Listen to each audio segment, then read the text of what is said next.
Ngise-Unlimited Group, ngilinde uMrs Dave. Kodwa angizizwa kahle. Senginey'nsuku, ngiphupha amaphupho engingawaqondi. Angiphumuli kahle emzimbeni, ngikhandlekile, ngikhathele nje. Kuqhamuka isalukazi esihle somlungu. Isekuseni abakafiki abasebenzi base-Unlimited Group. uMrs Dave uthe angifike early ngoba yena uyahamba uyaphuthuma kune-flight ekumele ayikheje. Ake sime phambi kwami isalukazi somlungu sithi, "Noxolo." Singazelaphi lesalukazi, singazi kanjani? But engqondweni yami kufika ukuthi mhlampe sithunyelwe uMrs Dave. Kodwa ngisiphenduleki. "Yebo ma'am, good morning." Ngesikhulu ismile lesi. Ngiyayifosa phela umzimba ukhathele. Kodwa-ke because business is business, kumele nje ngivuke emaqandeni ngibe nevavavomu. Sithi salukazi kumina, "Lalela ntombazane, kuzofika isikhathi la kuzoqhamuka i-instruction. Mase sifikile leso sikhathi, you must allow the one in control to take over. Udedele lonke igazi and go with the flow." Hey bo, uqonda ukuthini manje ma'am? Ngiqonda ukuthi isikhathi mase sifikile uzokwazi. Lalela, anginaso isikhathi, sekumele ngihambe. Lesalukwazi singishaye ngesihle ismile lesi. "Hayibo ma'am, ubani igama lakho?" Isalukwazi nje savelane sashona ikhona sanyamalala nje endaweni. "Hayibo, angisasiboni ukuthi sishone ngakuphi, ngithi ngiyaqalaqalaza angisasiboni. Ngabe ngiyasangana yini? Ngabe kwenzakalani empilweni yami? Ngabe ngibona izinto ezingekho yini?" Kuthe kusanjalo ngisaxakekile washo waqhamuka uMrs Dave. Bebengakaveli kubuso bakhe. Ngangizwa ngeperfume yakhe. Iperfume yakhe nje uyizwa esaqhamuka laphayani namakha amnandi ashoyo ukuthi she is here. Nangomsindo-ke wamakwayi yakhe aqobhoza ithayi, lumuzwa nje ukuthi qwa qwa esaqhamuka le. uMrs Dave-ke angixhawule, angitshele iy'ndaba ezimnandi. Athi, "Listen, i-Unlimited Group ithandile iproposal yakho. Bathi bazothanda ukuthi bakubone futhi. Listen, ngizohamba manje. Be prepared, in 2 days uzohlangana nama-board members ase-Unlimited Group." uMrs Dave-ke kulohlobo lomuntu ohleze ejahileke. Mangabe ukhuluma naye, kukhuluma lona lodwa, luqede luhambe. Ngicela ukukutshela ukuthi ngisale lapho ngizizwa ngikhathele emzimbeni kakhulu. Ngisikose yami, kodwa ngizoyilungiselela kanjani for leli thuba elikhulu kangaka, ithuba eliyingqayizivele. Ngiphume ngihambe ngilibhekise emzini wami. Kwakuyisithabathaba somuzi wami-ke. Ngifike ngiphuze iglasi lewayini, ngizizwe ngizela. Ngenyuke ngama-stebhisi ngiye upstairs ekamereni lami. Ngigibele embhedeni nje sengiyagaqa, yabona ubuthongo bungihlasele. Zucu ngobuthongo. Kodwa deep ebuthongweni bami ngizwe ngathi kungena umoya obandayo endlini. Lo moya ungene ugcwala ikamero lonke. Lapho ngicindezekilekile, angikwazi ukuvuka ngihambe mhlawumbe ngiyobheka ukuthi amawindi avaliwe yini. Angikwazi nje ukusukuma, ngicindezelekile. Kuthe kusenjalo ngibone ngathi ngihamba endaweni eyithunzi nje, isemathunzini nje ongawaqondi. Ngalana mnyama, ngalana yakhanya, izigodigodi nje, imgede kanye newa elilengele endaweni eyimpophoma. Kunomfula phansi, umfula ocwebile. Yabona ngizwe sekushwaqa inwele, kushwaqa ikhanda. Mengilunguza kuleliwa uvalo lithi heqe. Ngizwe nje uvale ezibilini zami because iwa belisezansi, umfula busezansi le. But mangabe ngiqondisa amehlo amphansi le, kulomfula ocwebile oshunqa intuthu, there is peace laphayana man. Engqondweni yami kubo nombuzo othi ngenzani la? Engabe ngichitha isikhathi sami, kumele ngilungiselele i-opportunity of a lifetime ukuthi ngamukele kwi-Unlimited Group. Kuthi kusenjalo ngezwa izwi lithi, "Kusekhaya la. Ikini la. This is where you belong. Bheka around you. This is your home. Lokonke lokho kulana kungokwakho. Kuzodingakala ukuthi uvume ulalela i-control to take over. Umuntu ongaphezulu kwakho athathe i-control and take over, athathe indawo yakhe, akulide. Hayibo. Exactly amazwi ashiye lesasalukwazi earlier, isalukazi sinyamalalile. Uvalo lungithi heqe luqhubeka izwi lithi kuzodingakala ukuthi uziphonse eweni. Uvumela umnikazi to take over. Ngeke. I have a meeting to prepare for. Ngiyadingakala unlimited group. Ngizocela ukuthi ungiyeke. Yini into enidinga kumina? Mina ngifuna ukufaka unyawo lami lapha i-unlimited group. Ilapha ingcebo yami ikhona. Futhi ngiyekeni ilapha amaphupha amazofezeka khona unlimited group. Ngifuna ukufaka unyawo lami kuleya nkampani. Once ngafaka unyawo lami lapha ya kuzoshintsha zonke izinto. Ngisho ngokukhulu ukudinwa phela. Sengikhathele mina lamaphupho. Ake liphendula izwi. Lithi amaphupho akho nengcebo yakho ila. Wena ziphose nje uyobe usuthola imininingwane egcwele. Kuthe kusenjalo kukhala ucingo lungiphazamise. Ngithi ngiyabonga Nkosi ukungivusa kuleli phupho elinjena. Lapho uvalo lungenzani?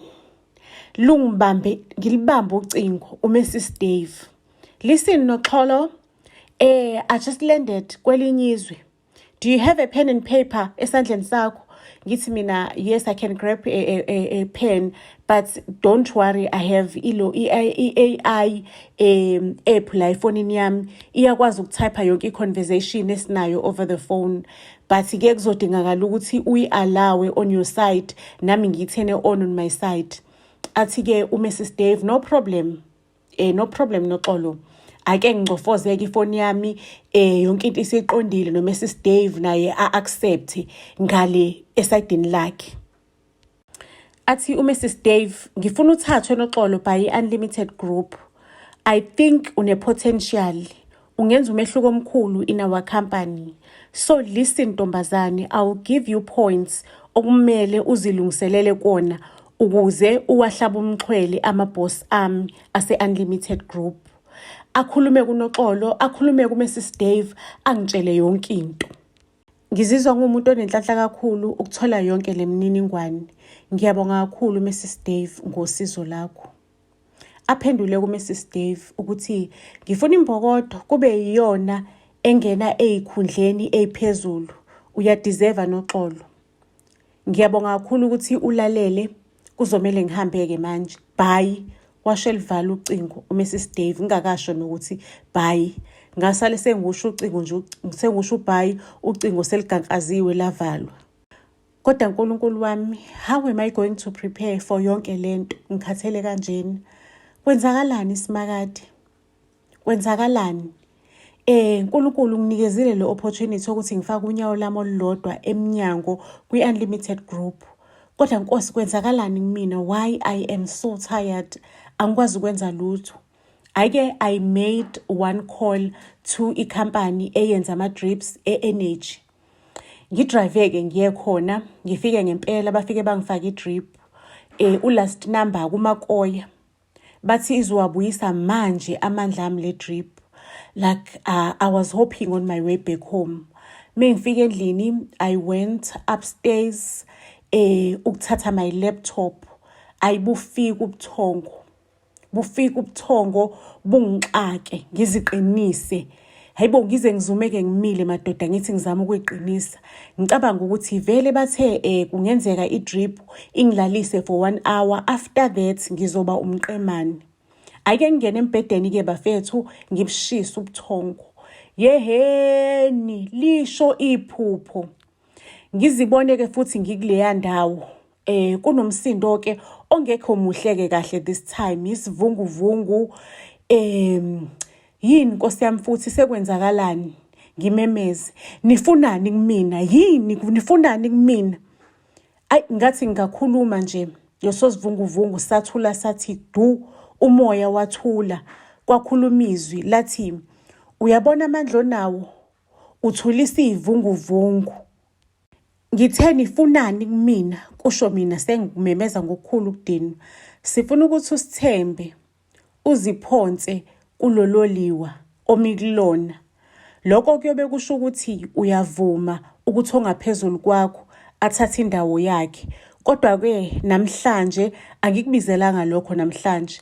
Bengifuna nje ukwazisa ukuthi owomdabu ohlangane naye uveza ukuthi unendaba nawe, uyakuthanda, ufuna ukuthi ungene enkampanini enkulu, unamanga, uyakulahlekisa, ufuna ukuthi umsebenzi utholwe abasondelene naye. Ingakho-ke ekutshela ukuthi thatha le hloko akutshele zona.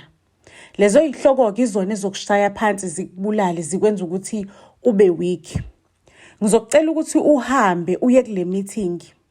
Ufike uvumele thina sikhulume. Sisebenzise umzimba wakho nezwi lakho. Ngaleyo ndlela-ke siyobe sesiyakuprovela ukuthi ungasithemba. Emva kwaloko-ke siyodinga ukuthi uze la uzoziphosa. Kuyokwenzakala nemva kokuyiphosa ngoba mina mengase ngingene nje unlimited group ngizothola ingcebo. Ngizoyidla kanjani ingcebo mangabe sengiyiphosile lana? Ingcebo yakho idlula eyaleyana nkampani.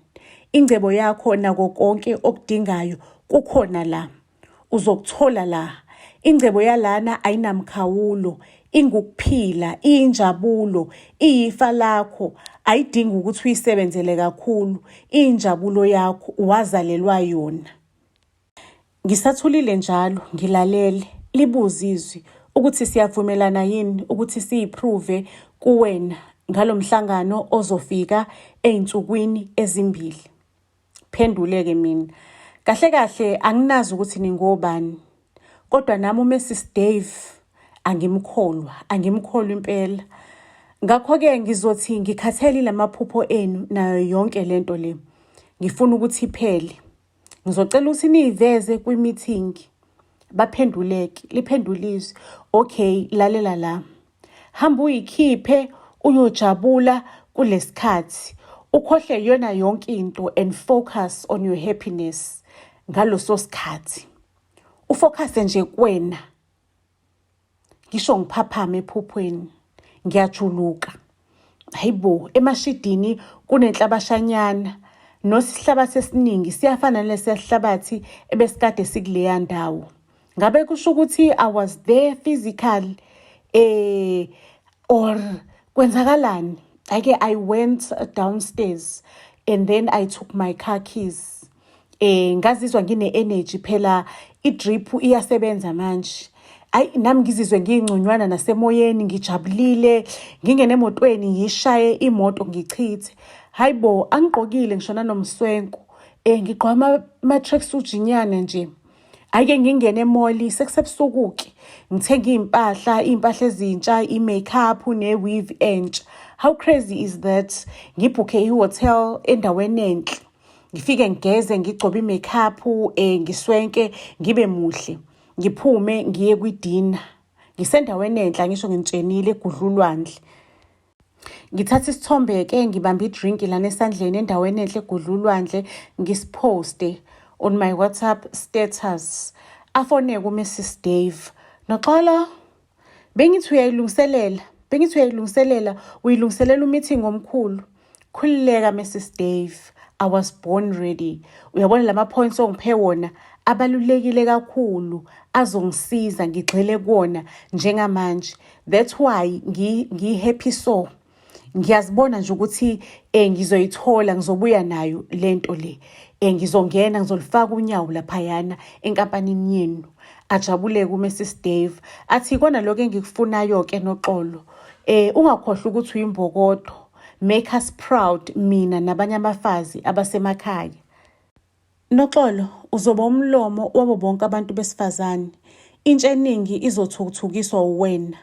Ngifuna ukuthi uyithembe. Ngifuna ukuthi mase ukwi-meeting wazi ukuthi uthwele wonke amakhosikazi emahlombe akho. Ngathi ngiqeda ukubeka ucingo phansi, ngaphefumula umoya wolwandle owunuka kamnandi, ngawuhogela. Lapho lafika-ke iplate ley'nhlanzi ey'hambisana nama-calamari, ama-squid head afrayiwe kanye nesaladi nama-prawns awu-6, ama-chips ne-rice. Kulandelwa isiphuzo, i-white wine, e-rosy and chill. At that moment, I enjoyed i-moment. Ukudla okumnandi, isiphuzo esimnandi, umoya wolwandle onuka kamnandi. Lapho umoya wolwandle wayiphephetha iweave yami, ngazizwe ngathi ngisema-movie-ni, uyayibona lowo moment intombazane esekuphephuka iy'nwele. Kwaqhamuka-ke okwebhungu elihle elalinentshebe enhle, limi kahle, ligqoke kahle, linuka kamnandi, lacela ukuthi lingijoyine etafuleni ngoba nalo lihamba lodwa. But-ke i-moment leyo ibingami. Nganqaba, ngasukuma, sengizwa ingoma engangiyithanda idlala. Yazi umuntu usakhohlwa ngisho nokuthi iziphi iy'ngoma ayithandayo ngoba uhlezi egqolozela umsebenzi. Ngasukuma ngadansa, ngidansa ngedwa, ngidansiswa injabulo ukuthi I'm living in a moment. Ngithe ngibona i-floor ibisigcwele. People were free in that moment, dancing for that song. Wonke umuntu ubejabulile, ehleka. Emva kwalokho ngahamba ngaya kolala. Nginokuthula emoyeni wami. Alifikanga-ke iphupho ebusuku ngalelo langa. Ngalala nje. Hayibo, bathembekile labantu. Bangangihlupha namhlanje, ngangaphupha namhlanje. Lufike kusuku olukhulu obekade ngililindele. Ngigeze kahle, ngiswenke, ngifake isudu yami kanokusho, inja ye-Crocs. Ngifake enuka kamnandi perfume le, soft and sweet perfume. Ngingene-ke emotweni, ngigaxa izasa, ngivula i-sunroof, iweave yami lapho iyaphephezela. Ngingene ngo-reverse kwi-parking unlimited group. Mangabe ngingena, ngangene ngathi nje ngu-CEO, engathi umina umphathi wekhampani. Ake kwathi ngisahleli-ke e-waiting room, ngawabona ama-board members engena. Kwangena nekhampani yokuqala ingene eboardroom, isingqongqo sabelungu. Bafaka amasudu, bayathusa, basho ngamehlo abuhlaza, idlakela zezinto, you can tell ukuthi ba-prepared. Bafike ngama-double vent amasudu. Uyabona kuthusa ngisho nontaza kwamajazi abo.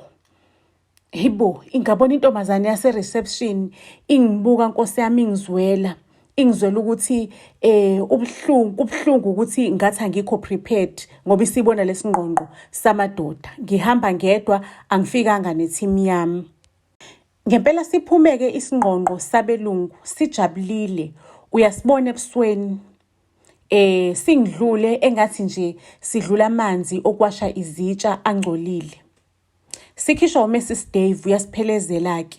Ake uMrs Dave wathi nje angasikhipha ngaphandle isingqongqo, afike angibambathe ehlombe. Angibuke ngesmile esigcwele ubuso esivakashela amadlebe. Athi, uzoyenza lento engitshele yona noxolo. Ngismile back. Athi, usawakhumbula ama-tips engikunikeze wona? Ngithi yebo. Athi ngena-ke ubaqaqadeke sisi. Ngisukume ngokukhulu ukuzithemba ngilandele uMrs Dave.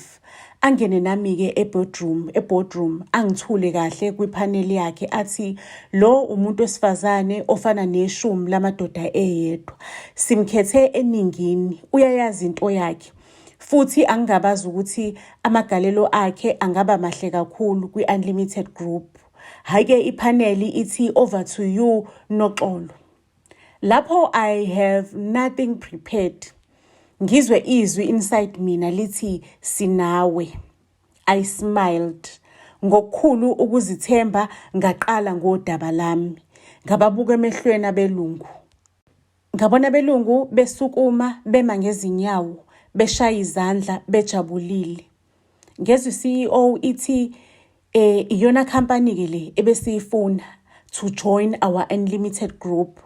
Ngabona behlangana ngamakhanda lapho nami ngikhona la eboardroom in front, bakhuluma yonke lento in front of mina lokuhlangana ngamakhanda. Bathi yes, somnikeza i-contract. Emva kwaloko bangitshela ukuthi i-contract ingeyakho. Bakhipha ifayili nama-contract awu-2. One ibhalwe ikhampani yabelungu bayidabula. Ngoba engathi uMrs Dave, ngabona engathi uMrs Dave ushawa i-heart attack. Uyambona nje usesmile, ismile ise-fake. Kodwa lento eyenzakalayo akazwani nayo.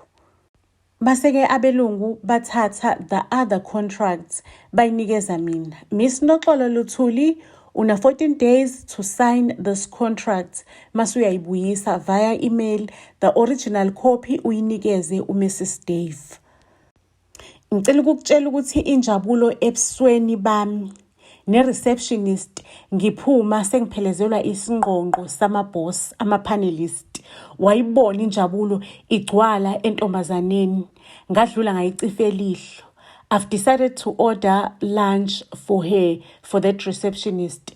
Ngayifikisa ngedelivery, yalethwa idelivery entombazaneni. Asixoxanga lutho nalo ntombazane, kodwa nje yavela neyayibonela ukuthi lokudla kuvela kuphi. Mengifika ekhaya, it means it's payback time ke manje. But into esikhona kumina, uvalo belingasekho ngaloso sikhathi. Bufike kubusuku ngilale, ngiziboneke sengisegqumeni futhi kuyona leyo ndawo. Likhuluma izwi, awedwa sinawe. Ngakho-ke sizodinga ukuthi uziphose lapho okhona uyiphosele weni. Nami-ke ngazi ukuthi kumele ngifeze iy'thembiso-ke manje. Ngiziphose ngempela. Ngisuka phezulu egqumeni elichwakelele ngiphenduke-ke emoyeni. Kwangathi ngizalwa kabusha. Ngazizwa ngilula. Ngazizwa ngi-fulfilled. Engathi ngenza into kwakudala kumele ngiyenze. Kwaba ne-magic eyenzakalayo emoyeni wami ngenkathi ngiziphosa. Ama-page amasha empilweni yami avuleka. Mengifika phansi kuloya mfula osempophomeni, ngezwa a nice fresh breeze, into engakaze ngiyizwe before. Ukuthula, ngezwa ukucula kwey'nyoni, umsindo wamanzi okhala kamnandi. Kwasekuqhamuka izwi-ke, lelizwi lathi, lo umhlaba wakho, umhlaba omusha okumele ukuthi uwuphathe, urule. Lawa ngamanzi angcwele. Amanzi adalelwa ukunikeza impilo. Amanzi ayiyona yonke into empilweni yomuntu. Lelizwi lithi kumina, I'll take you kwitho yale ndawo. Langingenisa ngaphansi kwamanzi. Nami ngayibona ngitshuza njengenhlanzi emanzini. Angikaze ngikwazi ukubhukuda empilweni yami, kodwa-ke satshuza, sajula ngaphansi kwamanzi. Mesifika ngaphansi kwamanzi, kunechweba eliningi yemali yegolide. Imali eningi. Likhuluma izwi lithi, le mali ingcebo yalamanzi, ingcebo yakho. Uwena onegunya lokunikeza abantu abakhalayo kulamanzi. Uyazibona ley'lwanyana ezila emanzini, ngiziqalazi, ngizibone ngempela. Zingukuphila kwalamanzi, uwena umphathi ngaphezulu kwazo. Ukugcina lamanzi engcwele, kuyozigcina ziphephile nazo. Nengcebo iyokhula, ingabi namkhawulo. Ngenkathi ukhipha ubusisa abantu bakho abacelayo, ingcebo iyokwanda nabo. Mukhipha kuyovaleka isikhala. Abantu bezofika bexakekile emfuleni, abanye bezolahla izinto zabo ezingcolile, abanye bezofuna ukuhlanjululwa, abanye bezokhala ngosizi labo, kanti abanye bezocela inhlanhla. Kuzoba umsebenzi wakho-ke njengokhethiweyo ukugcina amanzi engcwele engenako ukungcola. Uxoshe yonke imimoya yobumnyama obahlukahlukene. Uyigcine njalo le ndawo ingcwele ukuze abantu bathole ithemba, bakhunjuzwe njalo, behambe beyizwela ukuba delivered. Abofika bengenathemba bahambe bephefumula umoya wokuphila.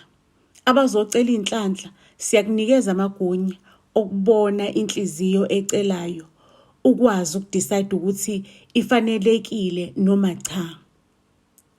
Masuvikela-ke nezilwanyana zakhona la. Ayike ngicela ukuntshela-ke bathi labantu liqhubeka izwi lithi ngakho-ke ngemvume yakho siyakugcoba. Sigcoba okusemthethweni ukuthi usuyindlondlo yamanzi, into owadalelwa yona. Siyakwamukela ekhaya lakhe elisha. Lapho ngizizwe ngisekhaya, angisibonanga isidingo sokubuyela emuva ngiyoqoqa izinto engiyidingayo ngoba yonke into ebengiyidinga ibikhona khona la.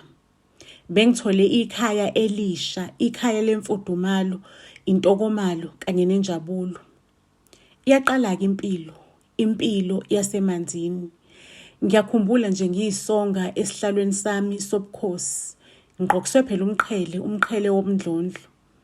Ngalelo langa ngalala kwisihlalo sami sobukhosi ngosuku lokuqala ngizinjabulo, ngi-fulfilled. Ngizwe ngathi nje Nkosi yami ngeke nje ngivuke kuthiwa mhlambe ngiyaphupha. Usuku lami lokuqala after ngilele emzini wami omusha enkambini Waterfall. Kwafika indoda ihamba nenyanga yayo. Bezolahla izinto zabo ababeganga ngazo. Kwakuwuphongqolo lwenyoka esingakaze sibe nayo eBlue Bay. Angazi ukuthi iyaqhamuka kuphi-ke le nyoka. Ngizwe inyanga itshela umuntu ehamba naye ithi tshela le nyoka ukuthi awusayifuni, awusasiyena umnikazi wayo. Ucela isebenzise lo mfula njengekhaya layo elisha ngoba wena usukhathele iyona usuyayidivorsa ngokusemthethweni. Ngezwe inyoka ibhodla. Imemeza inyanga isho lokhu ithi isho lokhu. Bakithi umuntu ngimuzwa umuntu ngezwi elishoyo ukuthi lidala lidlukela ezintweni ezinzima. Angisakufuni.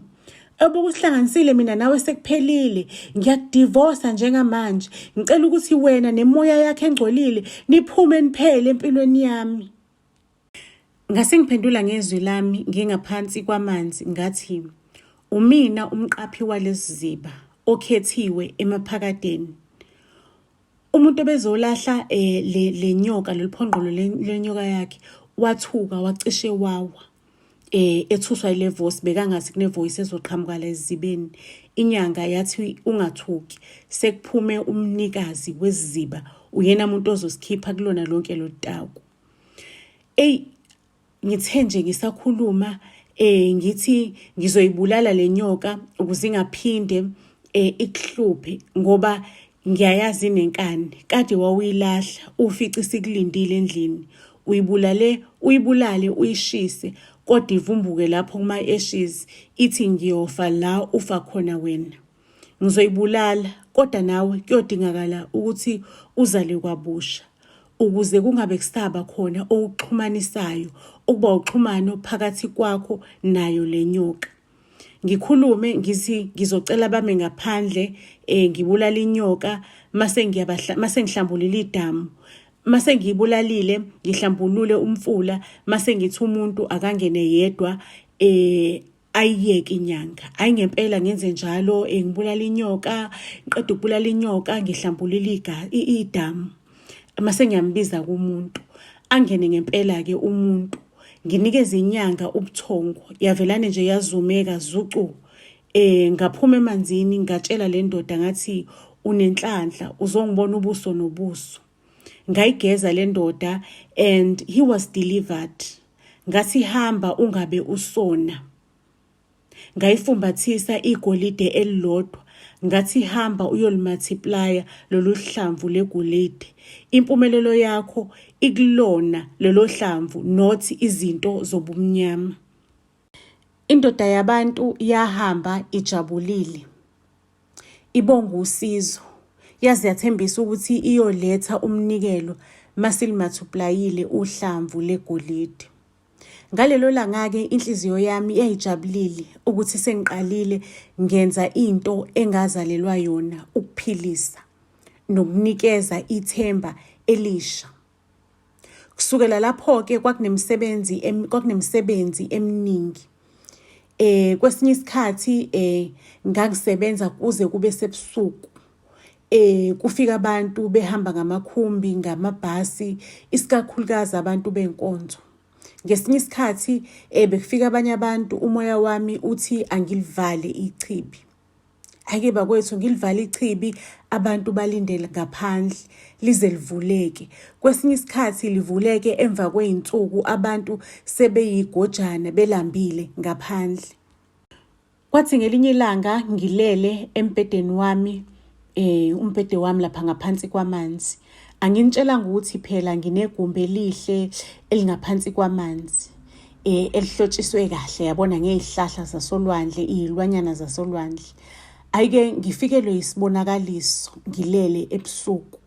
Hayibo, ngibona iy'dumbu zabantu ziyantanta, kuguguleka imizi, abantu bahluphekile kakhulu.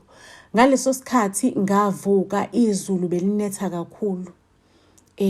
Bese kusekuseni ngavuka ekuseni, ngaphupha nje sekuyintathakusa. Ngathatha intonga yami, ngaleso sikhathi-ke besekuwo-8-9, ngayiphakamisa kakhulu, ngathi ayimi imvula. Angisho niyakhumbula ukuthi bathi izwi lami linamandla, ngiyakhuluma kuthule ivunguvungu. Ngathi abaxolelwe bakithi abantu bakaNkulunkulu, ayimi imvula. Ngempela-ke yama ngokukhulu ukushesha imvula. Kwashada iy'mfene emini kaBha. Ngase ngibona i-rainbow eqhamuka echibini lami, inyuka iya phezulu. Kodwa kwangixaka, kwaqhamuka enye i-rainbow eqhamuka ngezansi kwechibi lami yahlangana phezulu nale rainbow. Hayibo, kwenzakalani? Sho ukuthi uNkulunkulu sebexolele ngempela abantwana bakhe. Kodwa manje le rainbow leqhamuka ngalana, ngayihalela-ke manje ngayifisa incazelo yale rainbow. Kanti lo mfula lo iNkambini Water Forest uyaqhubeka masuba futhi nesinye isizinza ngale ezansi. Kuleso sizinza-ke kunomphathi indlondlo yamanzi enye nayo ekhethelwe leyo mfula, ebekelwe leyo mfula. Ake sho ukuthi mina mangabe ngiphakamisa-ke udondolo lami, ngiphakamisa ngithi ayime imvula, kanti nalomphathi wamanzi naye wayethi naye ayimi imvula, abantu bahluphekile ngempela. Sho ukuthi kwathi qhamuka i-rainbow esadini lami, naye yaqhamuka i-rainbow esadini lakhe.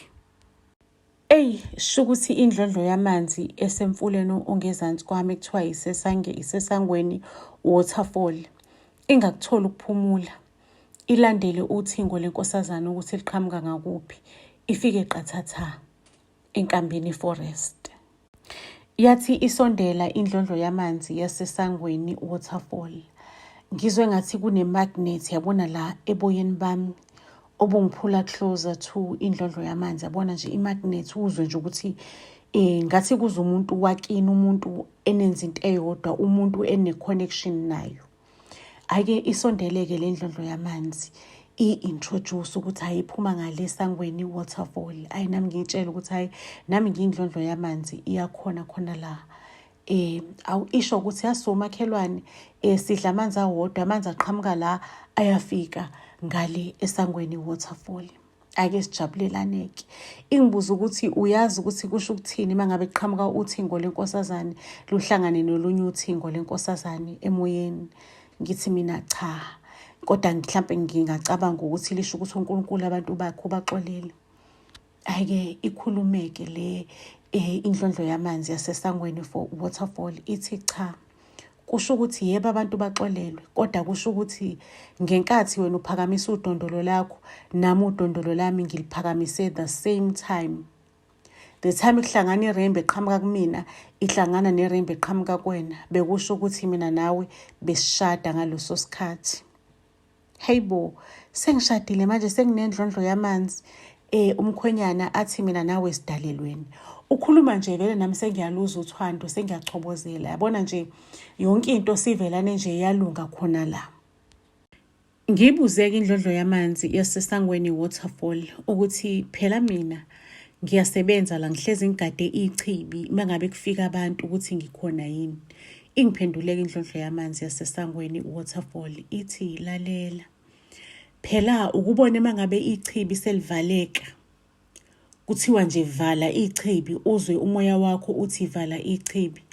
Ngaleso sikhathi abanikazi bamanzi baseke besinikeza i-opportunity yokuthi sikwazi ukuthi thina esishadile sihlale ndawonye. Yabona njengoba sesihlanganiswe uthingo lenkosazane, mangabe uvala ichibi nami umoya wami ngalo uyoconfirm ukuthi angivala ichibi, mase mina ngiyanyuka ngiza kuwena la. Mangabe ngifica ichibi livaliwe ngempela, ngizobe sengiyakwazi ukuthi ngispende isikhathi sami nawe. Mangabe kuukuthi sekuyisikhathi sokuthi ngihambe ngiyozwa ngaphakathi kumina futhi kuyoconfirma nakwena ukuthi hayi sesiyasondela isikhathi sokuthi uvule ichibi. Sometimes ichibi liyavaleka ke for insuku, for weeks, for months, okusho ukuthi abaphathi bamanzi ngaloso sikhathi nje bafuna ukuthi siqinise uthando lwethu, sihlale ndawonye, sijabule njengomndeni. Ake ihambeke ngempela indlondlo yamanzi yaseSangweni Waterfall. Ngisaleke mina ngedwa la enkambeni waterfall yami, yabona sengiyigoqile. Ngiyathanda ukungena esihlalweni sami sobukhosi ngiyigoqe ngigqoke umqhele wami ngizizwa amandla. Ayilapha ngichobozeli sengisemathandweni nje lento le isivela leyangishaya yangigadlaza ngenye indlela ukuthi sengisemathandweni nje love at the first sight. Ake bakwethu ichibi ingadlula isikhathi esiningi, ichibi livelane umoya wami uthi ichibi alivalwe. Hayi bafethu awuvala umkhukhu. Ngisho ukuthi indoda sekumele izongivakashela ke. Ake ngilivaleke ichibi nami sengilokhu ngiyivuthulula, ngazi ngiyivuthululani ngoba ngiyinto ehlala ngaphansi kwamanzi. Angazi phela sengifuna ukuthi indoda ifike ingibone ngimuhla, ngazi ukuthi yini umehluko ozobe ukhona. Ake ifike-ke ngempela indoda, indlondlo yamanzi yakhona le eSangweni Waterfall. Ake mangabe ifika-ke sithe nje la sesocabuzana khona, sihlanganisa iy'ndebe zethu for the first time. Ngavelane ngaphaphama kanti ngiyaphupha. Jesu Maria ma, yonke lento le bekade kuyiphupho, iphupho elide. So ake ningitsheleke family, kusho ukuthini ukuthi uphuphe iphupho elinje? Ngabe liqonda ukuthini leli phupho? Lisho ukuthini kumina iphupho elinje? By the way family, mangabe kuukuthi ukhona umuntu oyindlondlo yamanzi or umuntu owaziyo ngama-spirituality asemanzini, this is a disclaimer. Bengingenzi le video mhlawumbe ukubahleka noma ukukhuluma imessage engasiyona noma ukukhulumisa ukudukisa. Cha, mina I was just following my talent, I was just showing my talent. Bengenza umsebenzi uNkulunkulu la ngiphe wona ukuthi ngikwenze. So konke lengikubhalele lana akukho like approve khona ukuthi indlondlo zamanzi ziphila kanjena. Iyona nto nje evelane yafika emqondweni nami ukuthi ngibhale ngalolu hlobo and ngathembeka ke ngabhala ngalolu hlobo. Mangabe kuukuthi unayo information about umdlondlo bamanzi, you can just comment on the comment section and correct us if you have to. Mase kuthi okunye ke family, ningakhohlwa ukuthi nihambe niyobukela istory sethu esivuthayo, istory sethu esithi Catching Feelings. Sikhona lapha yana kona wa YouTube channel yethu Catching Feelings. I think sis uploaded on Wednesday, like a few days before. So just make sure that you go and watch Catching Feelings ungaphuthelwa, because after Catching Feelings kuzoqhamuka i-University of Crime. So i-University of Crime ngikufuna ukuthi ikufice usharp, ucabanga ngaleya ndlela leyana, because there's a story lesiyana sivula amehlo siyahlakaniphisa. Ngifuna ukuthi ikufice nje amehlo evulekile i-University of Crime, ngoba laphayana ke nje kuzobe kubuywa ke ku-University of Crime. So make sure ukuthi you watch Catching Feelings so that mangabe kufika our next series ekuthiwa University of Crime ikufice umtorolo unje, ingqondo yakho iselayinini, samba ngolayini, understand lo bugebengu lobo mnjalo. So nje ayikhaleke family, go and watch lo Catching Feelings. If futhi uyafuna ukubuka for the second time, just make sure that you do repeat, cause ngidinga ni ready, ngidinga ni prepared. Ngiyabonga ke family, ngizocela ni comment down below ukuthi story nisizwe kanjani. Okunye family ni comment nange question yami ukuthi lisho ukuthini iphupho, ithini life yanto into yakhona into zey'ndlondlo zamanzi. Just comment down below family. Mase ningakhohlwa ukuthi nihambe niyosifollowisha to all social media platforms. On Facebook isikhona, Buzz SA, on TikTok, on Instagram as well as YouTube isikhona. Please make sure ukuthi if ubuka le video you like, subscribe, share. You must just share, like and comment. Just ukuthi wenze ukuthi sikhule bakwethu because siya deserve ukuthi sifike la esibhakabhakeni, because kuthiwa the sky is the limit. Siya deserve ukuthi sikhule nathi, ama followers wethu aphusheke, ama views wethu aphusheke. Siyabonga kakhulu ke family, siyanithanda kakhulu.